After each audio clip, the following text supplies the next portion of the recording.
Bonjour à toutes, bonjour à tous, bienvenue dans ce nouveau numéro d'Ils font l'actu. Je suis ravi de vous retrouver. Aujourd'hui, on parle d'un truc sensible. On va parler de cookies. Et croyez-moi, c'est pas du gâteau. Ça, c'est une blague qui fonctionne assez bien chez les enfantins et les pâtissiers un peu geeks. Mon invité, Thomas Jiquel. Bonjour Thomas. Salut Olivier. Bienvenue sur le plateau. Merci d'avoir accepté notre invitation. Je disais, on va parler cookies, pas les trucs avec du beurre là. On va parler de cookies, c'est, vous savez, ces trucs qui arrivent sur tous les sites maintenant, où on nous demande ce qu'on nous a appris à dire non, arrêtez, j'en veux plus, tout ça.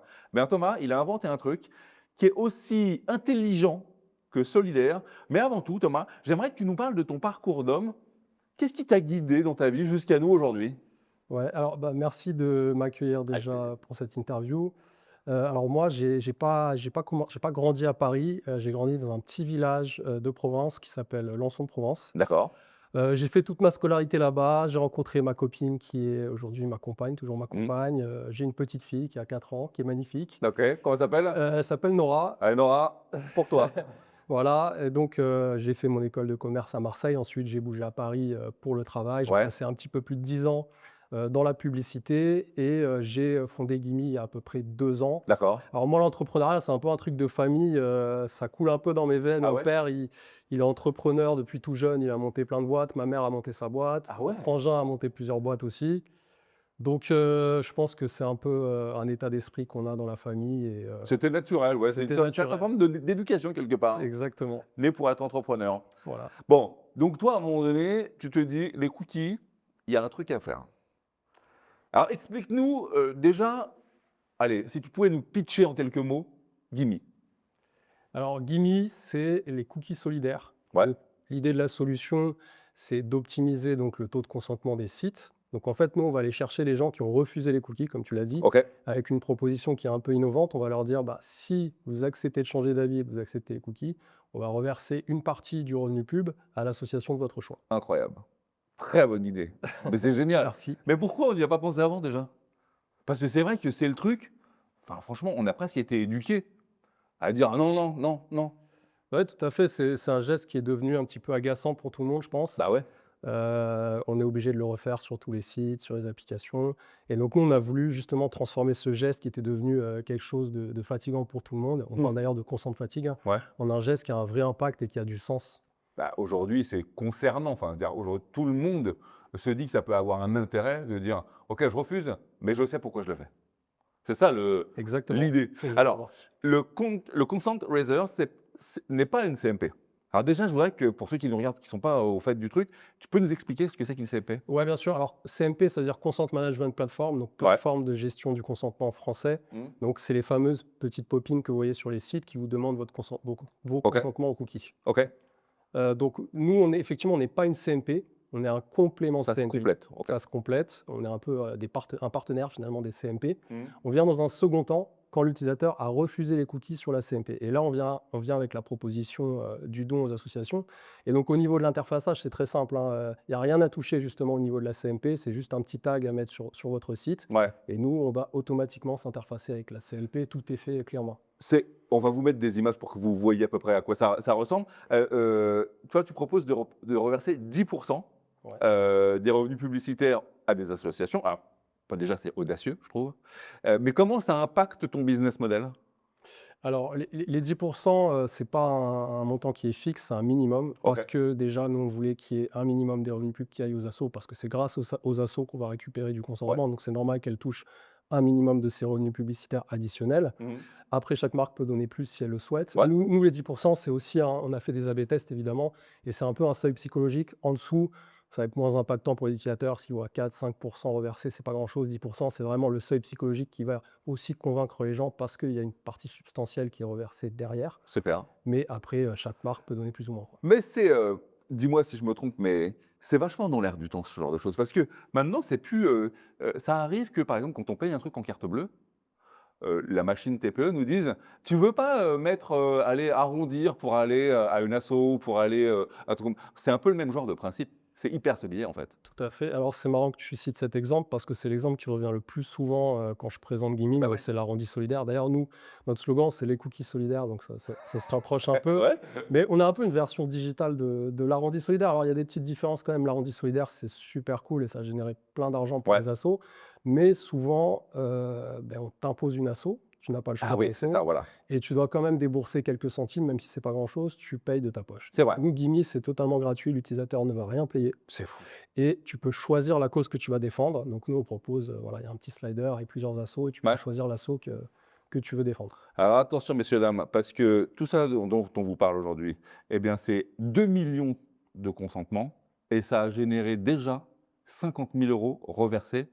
Moi, je trouve ça fou. Tu as quel retour de ça pour l'instant, toi? Alors déjà, on est super content parce que la solution fonctionne. Ouais. On arrive donc à récupérer des consentements et à générer pas mal de dons déjà en quelques mois. Donc on est très content. Après, effectivement, on a eu pas mal de retours de nos éditeurs qui nous ont branchés en premier. Ouais. Et eux, forcément, ils sont très contents parce qu'en fait, ce qu'il faut savoir, c'est que entre un utilisateur qui refuse les cookies et un utilisateur qui les accepte, derrière, les publicités vont être vendues plus cher. Parce que c'est des publicités où vous pouvez utiliser de la donnée, vous Absolument. pouvez cibler plus précisément. Donc, c'est des pubs qui sont vendues plus cher. Donc, nous, en fait, on fait gagner de l'argent aux sites qui nous branchent. Donc, eux, ils sont très contents. Donc c'est vertueux et financier. Enfin, Ouais, c'est ce qu'on voulait. On voulait pas juste du don pour du don. On voulait que ce soit un modèle où tout le monde est un petit peu gagnant dans la chaîne. carrément. Et donc, on a eu pas mal de retours, évidemment, d'utilisateurs qui nous ont appelés, qui ont trouvé la solution géniale, et d'associations, et notamment, si je peux te donner un exemple Bien sûr. concret, l'Union pour l'enfance, qui est une des premières assos qu'on a branchées sur Le Bon Coin. Eux, c'est pareil, ils ont eu plein de coups de fil d'adhérents qui leur ont dit: «Nous, on a accepté les cookies parce qu'il y avait l'Union pour l'enfance», et il y a quelqu'un qui leur a fait don d'un appartement sur Paris. Donc ça, c'est le genre de retour. What? Ouais, un truc énorme, ça nous a fait vraiment chaud au cœur. Génial. Et ça, après, on le partage aux marques et du coup, elles peuvent aussi communiquer sur leur réseau, leur site corpo. C'est vertueux, c'est marketing. En fait, ça sert à tout le monde. C'est le but. Tu as gagné, un prix, le Grand Prix Impact 24, et tu as été élu Startup Martech de l'année. C'est quoi les prochaines étapes pour que tu maintiennes ce niveau d'exigence, Oui, alors on est super content d'avoir gagné ces 2 prix. C'est vrai qu'il y a un bon momentum autour de la solution en ce moment. Ouais. On a aussi des belles signatures, des beaux clients. Donc nous, effectivement, on va continuer à communiquer. On a des belles signatures qui vont arriver, mais surtout, on prépare une levée de fonds pour la fin de l'année. OK. L'idée de cette année, c'est de se consolider sur le marché français. Après, on veut lever des fonds pour recruter notamment sur l'équipe commerciale pour pouvoir se développer en Europe, parce que le RGPD, donc, qui régule Ouais. toutes les lois e-privacy en Europe, Ouais. ça concerne pas que la France, Ouais. c'est tous les pays en Europe. Donc nous, on a déjà traduit la popine dans toutes les langues, on est prêt. Donc il faut qu'on aille assez vite parce qu'on est les seuls au monde à proposer ça, on n'a pas génial. vraiment de concurrence. Donc C'est génial, on n'a pas de temps à perdre. Non, C'est foutu le tube. mode de vitesse. Ouais, c'est ça. Foutu le mode. Justement, tu parlais des RGPD, c'est au cœur de bon nombre de choses aujourd'hui. Comment tu assures la conformité de tout ça? Ouais, alors c'est une question délicate. On Ouais. a bien fait attention à ça au moment où on a développé la solution, évidemment, parce qu'en fait, nous, on doit respecter donc les lois, la conformité. En même temps, il y a ce côté business, on doit aussi générer du don, donc il faut jongler entre tout ça. Alors, bon, nous, pour être très concret, on a présenté déjà la solution à la CNIL, dans les bureaux de la OK. CNIL France. On a un audit e-privacy qui a été réalisé par quelqu'un qui a travaillé 8 ans à la CNIL. OK. On a un agrément de l'ORIAS, qui est un agrément d'intermédiaire en financement participatif qui nous permet de gérer des dons pour le compte de tiers. Ouais. Et après, sur la transparence, alors on a la chance d'être une solution en digital et pas en physique. OK. Donc on peut traquer beaucoup de choses. C'est C'est ça vrai. qui est bien. Alors nous, comment on fait pour mesurer le revenu qu'on génère et prendre la partie à reverser aux assos? En fait, on se base sur les statistiques du client, de l'adserveur du OK, client. Donc c'est d'accord. totalement transparent pour lui. Alors c'est une relation de confiance. Mmh. Nous, on a préféré faire ça parce que comme ça, nous, on ne dépose aucun traceur sur les sites. OK. On n'ajoute pas en plus d'autres traceurs, etc. Et donc d'un point de vue RGPD, c'est beaucoup plus clean. Pour nos clients, c'est totalement transparent, c'est Super. basé sur leurs données, quoi. On parlait des assos qui sont le cœur du réacteur. Il y en a beaucoup maintenant qui font partie du projet. Comment tu sélectionnes? Comment tu travailles avec eux? Pourquoi tu travailles avec eux? Quel asso a le droit? Quel asso n'a pas le droit? Alors oui, il y a une évolution dans tout le process de sélection de nos partenaires. Enfin sélection, c'est pas trop le bon terme parce que c'est un échange qui se fait entre l'asso et nous, hein. Il y a des assos qui voulaient pas forcément bosser avec nous non Ouais. plus. Donc au début, Parfois par frilosité, par nouveauté peut-être, ou je sais ouais, pas. c'est les solutions un peu nouvelles comme ça peut Ça peut un peu faire peur. effrayer, En plus, on effectivement. parle de consentement, de cookies, de Ouais, ouais, ouais. Donc au début, effectivement, on s'est fait une liste d'assauts pour différentes causes parce qu'on voulait aussi avoir un panel assez large pour que Tout le ça monde convienne s'approuve. tout le Ouais. monde s'y retrouve. Donc on a fait une liste d'assauts qui avait un certain historique, qui avait aussi des labels comme le label Don en confiance, IDEAS, des assos sérieuses, Ouais. qui ont une certaine notoriété aussi. Donc on les a contactés, on leur a pitché la solution et après c'est un échange humain qui se fait. Eux nous présentent leur projet, nous aussi on voit si ça match. Ouais. Et donc c'est comme ça qu'on a fait pour la première version, on va dire, de notre catalogue d'assos. Et en fait, ce qui s'est passé après, c'est qu'avec la notoriété, les assos sont venus nous contacter pour intégrer le programme. Et puis surtout, des gros clients comme Le Bon Coin, comme Se Loger, comme TF1, bah, travaillent déjà avec des grosses assos Ouais, absolument. partenaires que tout le monde connaît et qui ont voulu aussi intégrer Gimme. Donc c'est comme ça qu'on a étoffé après le portefeuille d'assos. Combien d'assauts aujourd'hui? On a 150 assos Ah aujourd'hui. ouais, oui, Ouais, c'est pas mal. Chagrin, il trouve son compte quand même là, pour le coup. C'est très bien. On C'est a vrai. quelques assos internationales, pas mal d'assos françaises. Tu disais tout à l'heure, on est dans le digital, ça permet quand même de tracer beaucoup de choses. Moi, il y a un truc, mais c'est presque plus de la curiosité personnelle. Tu traces tout, mais c'est un modèle au clic. Tout à fait. Est-ce que tu as remarqué des différences dans le clic de telle ou telle typologie de personnes et plus précisément dans telle ou telle région? Est-ce qu'il y a des régions sur lesquelles ça marche mieux, des typologies de personnes sur lesquelles ça marche mieux? C'est une question intéressante auquel je ne vais pas vraiment pouvoir te répondre. Ouais. Pourquoi? Parce qu'en fait, notre solution, on l'affiche à des gens qui ont refusé les cookies et donc le traçage. Ah oui. Et donc, on ne peut Ah pas oui. tracer les choses trop précises, la région, toutes les données autour de l'utilisateur, IP, téléphone, email, tout ça, on ne trace, on n'utilise aucune Ok. donnée personnelle, on ne trace rien là-dedans. Par contre, ce que je peux te dire, c'est que on voit des vraies disparités entre les sites. D'accord. Ah oui, Les d'accord. sites n'ont pas la même cible de visiteurs, hein, Bien donc sûr. je peux te donner un exemple concret. On est branché sur des sites de gaming où c'est plutôt une audience assez jeune, Ouais. qui connaît très bien le digital. Certains utilisent des adblocks, qui connaissent un peu ce genre de solution. Et on est branché à côté sur des sites qui sont sur la santé pour les seniors, donc D'accord. plus seniors, moins familiers avec ces solutions-là. Et on a des taux de conversion beaucoup plus élevés sur les sites de santé chez les seniors Ah oui. que chez les jeunes où c'est un peu plus compliqué. Ouais. Ils ont Donc, pas que ça à faire. je pense. Et bon, après, nous aussi, on recommande aux sites d'essayer de mettre en avant des associations qui sont un peu en rapport avec leur cible. Donc, sur Ouais. le site de santé, si je reprends l'exemple, ça va plus être des assos dans le médical. Mhm. Et forcément, ça va plus toucher les gens qui visitent ce genre de site-là, quoi. Tu disais Startup montée en 2023, l'âme d'un entrepreneur, mais chez tous les entrepreneurs qui montent ce genre de... En plus, c'est assez novateur, là, ton truc. Il y a forcément des écueils ou des trucs qui t'ont fait peur ou des petites problématiques que tu as rencontrées au début. Comment tu as fait pour essayer de contourner ces choses-là? Alors, c'est pas tout à fait ma première aventure entrepreneuriale. Ouais. J'ai monté une autre petite boîte, mais c'est en perso, un truc passion. C'est une boutique en ligne de vinyle, Ah ouais. de platine de musique. Moi, je suis passionné de musique. Donc, c'était pas ma première. Donc, j'avais déjà appris pas mal de choses avec cette première expérience, mais c'est ma première start-up de cette envergure. D'accord. Et je pense que j'ai rencontré les défis un peu de tous les jeunes entrepreneurs. Le C'est-à-dire financement, le financement, faire plein de choses qu'on ne sait pas faire parce qu'on ne peut pas payer les gens pour les faire à notre place. Donc, il faut être un espèce de couteau suisse, Ouais, c'est clair. faire de la compta, du légal, Du trade, marketing. du marketing, un Ouais, peu ouais, de tout. ouais.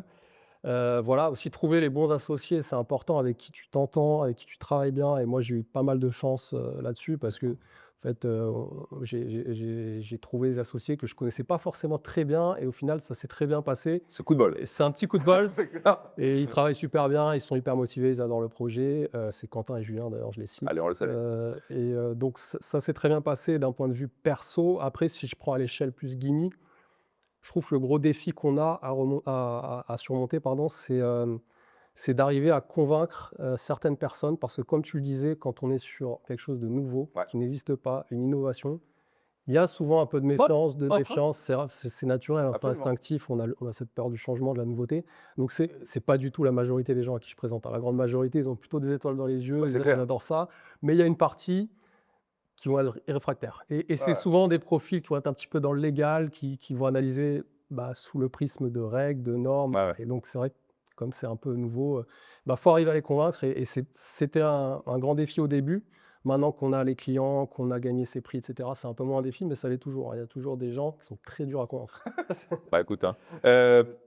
On arrive au terme de cet entretien. Je voudrais qu'on parle un peu d'avenir. Tu le disais tout à l'heure, une levée de fonds en cours. D'ailleurs, peut-être on passe un message, hein, Ouais. pourquoi pas, hein, vous êtes intéressé par cette aventure capitalistique, pourquoi pas. C'est Gimme en 2030. Écoute, en 2030, j'aimerais qu'on soit branché sur des milliers de sites à travers le monde et qu'on soit surtout le réflexe solidaire, des internautes en ligne. Et bon, le consentement, c'est le début de l'aventure, hein, c'est notre premier produit, mais on a déjà en développement plein d'autres produits qui vont allier, publicité et caritatif. Donc j'ai envie qu'on devienne le référent, pour la publicité solidaire, en fait. Le consentement. Balance ton cookie. On pourrait lancer un mouvement. Thomas, je te laisse pas repartir sans te soumettre aux questions cash. Vas-y. Alors attention, là, le principe est simple, c'est rapidité, pas forcément beaucoup de réflexion et pas forcément beaucoup de vérité d'ailleurs. Si tu devais pitcher Gimme en 3 mots à un gosse de 6 ans. Bah, je trouve que notre slogan, il est assez efficace et simple, hein, les cookies solidaires en 3 mots. Après, j'ai essayé d'expliquer à ma fille de 4 ans il y a quelques jours, donc c'est bon, Et alors? pose la question. Écoute, notre mascotte, c'est un petit pandarou. On est en train de réaliser un petit film d'animation. Donc, je lui ai dit, nous, on a une armée de pandarous qui transforment les cookies en pièces et qui donnent ces pièces à des gens qui en ont besoin. Voilà. Ça marche. Donc, elle croit que je suis comme le Père Noël avec une usine de petits lutins. Le bureau idéal, c'est open space, cabine de silence ou plage, les pieds dans l'eau. Et j'ai déménagé à côté de Biarritz il y a quelques mois. Donc, Ah, je travaille un peu les pieds dans l'eau. tu m'étonnes. Déjà, mais pour te répondre plus sérieusement, moi j'adore le format hybride qu'on retrouve depuis l'après-Covid. J'aime bien aussi quelques jours dans la semaine être dans l'open space avec l'équipe, être au cœur du réacteur, Sentir l'énergie du truc. Ouais. entendre les petites nouveautés marché, faire des soirées avec les collègues. Enfin voilà, j'en ai besoin aussi, donc l'hybride c'est très bien. Est-ce que tu t'es déjà googlé toi-même? Véridique, hein, tu fais la Je l'ai vérité. fait, non, non, Verdict. je l'ai fait il y a quelques années. Le problème, c'est que j'ai un prénom assez commun et un nom assez commun. Je m'appelle D'accord. Thomas et Jikel, Ouais. et il y en a beaucoup des Thomas Et, Jikel. et tu sais que je l'ai fait pour toi, Ouais. et tu es un sportif de haut niveau. Voilà, non mais c'est ça, il y a des sportifs, il y a Ah, des gens plus connus que moi malheureusement, donc je ne sors pas dans les résultats, c'est ça qui est dommage, mais bon. Est-ce que tu as déjà baratiné sur un CV ou sur l'inscription d'un site en général? Ouais, j'ai déjà fait, alors je peux pas tout raconter, on va rester sur le CV, mais sur le CV, oui, des petites exagérations sur les langues espagnoles, je connaissais 3 mots, anglais à l'époque, Ouais. j'étais moyen, je disais que j'étais bilingue, voilà, quelques petites exagérations à droite à gauche, ouais. Bon, rien de méchant. Ouais. Dans un monde parallèle, qu'est-ce que tu fais si tu n'es pas entrepreneur? Alors c'est une question assez facile pour moi parce qu'en fait, mes 2 vraies passions, c'est, le foot et la musique, Ouais. et j'ai essayé d'en faire une activité pour les 2. Et t'es mieux chez Gimme. J'ai fait des années de foot, j'ai fait des détections et j'avais un bon niveau, mais je pense pas assez pour Ouais. être pro. Et la musique, j'ai monté, donc je t'avais dit, l'autre société avant Gimme. Mm. Ça a jamais vraiment pris. J'ai Ok. fait un peu de prod, c'est pareil, je pense que j'avais pas assez de talent. Mais si j'avais une baguette magique, je serais soit footballeur C'est pro, ça. soit dans la musique, quoi. Bon, Thomas, on arrive à la fin de cette interview. Merci. Je crois qu'on y voit plus clair, ne serait-ce que sur le consentement et puis surtout sur Gimme. On te souhaite le meilleur, Ben, merci beaucoup. que cette levée fonctionne. Moi, je m'adresse à vous d'ailleurs. Allez-y, vous pouvez contacter Thomas. On va vous mettre toutes les infos sur Gimme en bas de cette vidéo. Vous pouvez l'appeler, demander comment ça marche. Et puis surtout, si vous êtes acteur du e-commerce ou acteur d'Internet, eh bien, contactez-les. Vous voyez, les plus grands noms, Le Bon Coin, Se Loger. Vous pouvez y être aussi. N'hésitez pas. Merci Thomas. Merci à toi. À vous qui nous regardez, on se dit à bientôt. Tâchez d'être heureux, puisque le reste, vous savez, ça suit toujours. Bye bye.